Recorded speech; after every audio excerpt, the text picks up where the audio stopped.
नमस्कार, चलिए देखते हैं भगवान का आज का उपदेश क्या है। आज के लिए उपदेश क्या है, भगवान श्री कृष्ण जी का उपदेश क्या है सभी के लिए। The time of death, the sage. कुछ चीज़ों का अंत और कुछ नई शुरुआत हो रही है। लाइफ का एक फेज समाप्त हो रहा है, दूसरा फेज स्टार्ट हो रहा है। परिवर्तन से डरना नहीं चाहिए, क्योंकि अंत के बाद ही आरंभ होता है, बिना अंत के आरंभ नहीं होता। एक कार्ड ऐसे देख के मत सोचिए कि किसी मृत्यु या ऐसा नहीं है। एक कार्ड रहता हमेशा कुछ छोड़ना, भीतर से बदलाव, त्याग। आपके जीवन में कोई पुराना विचार, डर, मोह, अपेक्षा या पहचान अब समाप्त हो रही है। और यहाँ पे कृष्णा जी का उपदेश है कि जो अब आपकी आत्मिक यात्रा के लिए आवश्यक नहीं है, उसे जाने दें। किसी अध्याय का अंत हो रहा है और किसी नए अध्याय का शुरुआत भी हो रहा है। लेकिन ये शुरुआत आप तब समझेंगे, इस परिवर्तन को तब समझेंगे जब अपने भीतर के ज्ञानी, मतलब अपने भीतर के बुद्धि विवेक को जागृत करेंगे, समझेंगे, साक्षी भाव से देखेंगे। बाहरी शोर से अधिक आपको अपने अंतर मन से, अंतर ज्ञान से जुड़ना है, अपनी इंट्यूशन को समझना है, भरोसा करना है। यहाँ पे किसी तरह की हानि या नुकसान की बात नहीं है। यहाँ पे बात है पुराना अहंकार, पुरानी पहचान या फिर किसी चीज या व्यक्ति के प्रति अधिक आसक्ति। मतलब आपका आत्म स्वरूप चेंज हो रहा है। जो भी बदलाव आ रहा है उसे स्वीकार करें, क्योंकि हर थोड़े समय बाद प्रत्येक मनुष्य के भीतर कुछ चेंज होता है और उसकी एनर्जी और जागृत होती है। डेविल एनर्जी भी जागृत हो सकती है और दिव्य एनर्जी भी जागृत हो सकती है। मतलब डिवाइन एनर्जी भी जागृत हो सकती है, डेविल एनर्जी भी जागृत हो सकती है। लेकिन ये व्यक्ति के अपने विवेक पे निर्भर है, बुद्धिमत्ता पे निर्भर है, वो अपने भीतर के कौन सी एनर्जी से ज़्यादा जुड़ाव महसूस कर सकता है।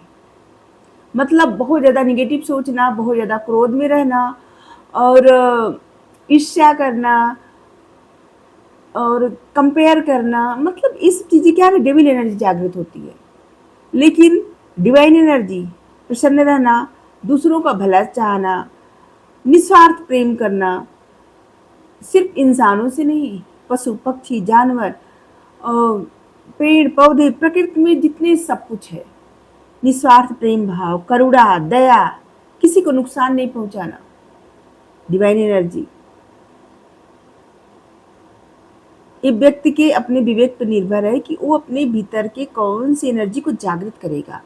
तो इस समय आपके भीतर परिवर्तन चल रहा है, आप एक नए फेज में एंटर कर रहे हैं। तो आपको इस समय ना थोड़ा अपने ऊपर ध्यान लगाना है, अपनी इंट्यूशन को सुनना है और बुद्धिमत्ता के साथ साथ विवेक से निर्णय लेना है। क्या है, बुद्धि ना कभी कभी गलत निर्णय भी दिला देती है, लेकिन विवेकशील बुद्धि हमेशा सही निर्णय दिलाती है। इसलिए अपनी इंट्यूशन की सुनिए। आपकी इंट्यूशन आपको गाइड कर रहा है। आपके भीतर का गुरु आपकी इंट्यूशन है, वही बुद्धि विवेक आपको आगे बढ़ाता है। अगर अपनी इंट्यूशन का सुनना मानना शुरू कर देना, तो और किसी के गाइडेंस की या फिर और किसी चीज़ की सहायता की जरूरत नहीं पड़ेगी। आपके भीतर अपने आप ही ज्ञान प्रकट होने लगेगा। लेकिन इसके लिए अपने भीतर जुड़ना जरूरी है, अपने आप से जुड़ना जरूरी है, अपने लिए वक्त निकालना जरूरी है। ध्यान लगाना, मंत्र चैंटिंग करना, प्राणायाम करना, ये सब से आप अपने साथ रहेंगे, अपने भीतर जुड़ना। नहीं तो मन, आप किसी का मन एकाग्र रहने ही नहीं देता, मन भटकाता रहता है।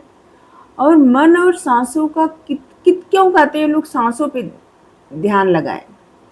क्योंकि मन और सांसों का बहुत अच्छा तालमेल है।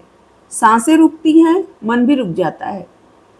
सांस रोक के देखिए, आपका मन कहीं भटका दे तो जाने। सांस के साथ साथ मन रुक जाता है। जैसे गहरी सांस लीजिए, मन रुक गया। जहाँ इसीलिए लोग सांसों पे ध्यान लगाते हैं। जिस तरह से सांसें अपने आप चलती रहती है, आती जाती सांसें, उसी प्रकार मन भी चलता रहता है। बस कहीं यहाँ, कभी यहाँ, कभी यहाँ। तो यहाँ पे आपको अभी ना अपने भीतर देखना है, जुड़ना है और अपने बुद्धि विवेक से अपने भीतर की एनर्जी को जागृत करना है, ठीक है?